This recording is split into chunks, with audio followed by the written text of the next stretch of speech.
Siapa yang tidak tahu dinosaurus? Dinosaurus adalah hewan purba yang pernah hidup pada zaman dahulu kala.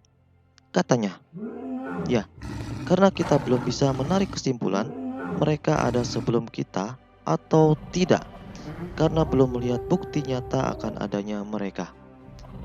Dinosaurus yang kita kenal sekarang adalah yang sering kita lihat di gambar atau film-film yang pernah kita tonton. Mungkin saja memang seperti itu, atau semua itu hanya sebuah rekaan belaka yang mengacu pada hewan-hewan yang ada sekarang. Misalnya jenis biawak komodo, salah satu peninggalan hewan di zaman purba. Kemungkinan saja komodo-komodo jenis raksasa inilah yang disebut oleh para ahli sejarah si dinosaurus. Namun, yang jelas sebuah perakiraan-perakiraan itu lebih baik daripada tidak ada bayangan sama sekali. Dahulu atau di zaman purba, hidup berbagai jenis dari dinosaurus sekitar 150 juta tahun yang lalu, dan sekitar 65 juta tahun yang lalu mereka mengalami kepunahan total dari muka bumi atau secara bertahap. Ini yang menjadi tanda tanya besar para ahli yang hingga kini tak terjawab. Ada sebagian mengatakan kepunahan mereka secara massal akibat dari sebuah kejadian alam di mana sebuah asteroid kecil menabrak bumi dan membuat bumi mengalami perubahan iklim yang sangat tidak bersahabat. Akibatnya hampir semua makhluk di muka bumi ini mengalami kepunahan, termasuk dinosaurus. Namun, itu semua hanya sebuah perakiraan manusia saja. Artinya, bukti-bukti otentik tidak menunjang walau ada ditemukan semacam kerangka-kerangka fosil hewan yang dianggap dinosaurus. Pengetahuan manusia terbatas pada akal dan alat saja.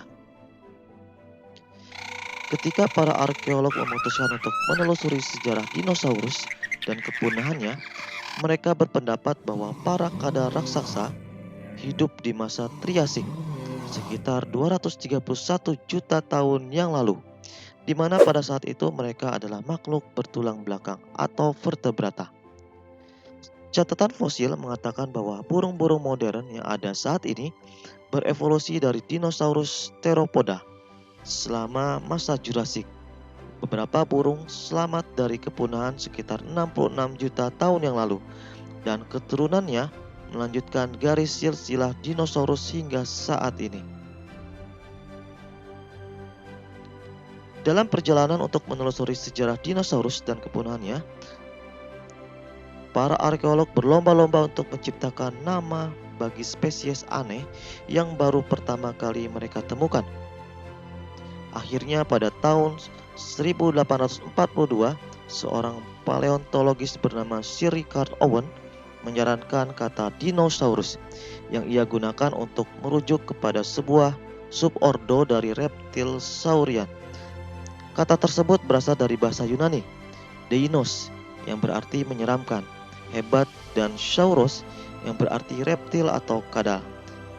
Di dunia modern ini, jika kita ingin menelusuri sejarah dinosaurus dan kepunahannya, kita bisa memulainya dari burung yang merupakan salah satu garis keturunan dinosaurus, theropoda, yang masih bertahan hidup. Evolusi dinosaurus setelah era Triasik mengikuti perkembangan tanaman dan lokasi benuanya. Pada akhir Triasik dan awal Jurassik, benua-benua yang ada sekarang masih tergabung menjadi Pangea, dan banyak dinosaurus di seluruh dunia yang rata-rata hampir sama. Terus, apakah dinosaurus benar-benar ada? Apa benar fosil-fosil yang ditemukan adalah memang rangka-rangka dari dinosaurus? Itu masih menjadi misteri.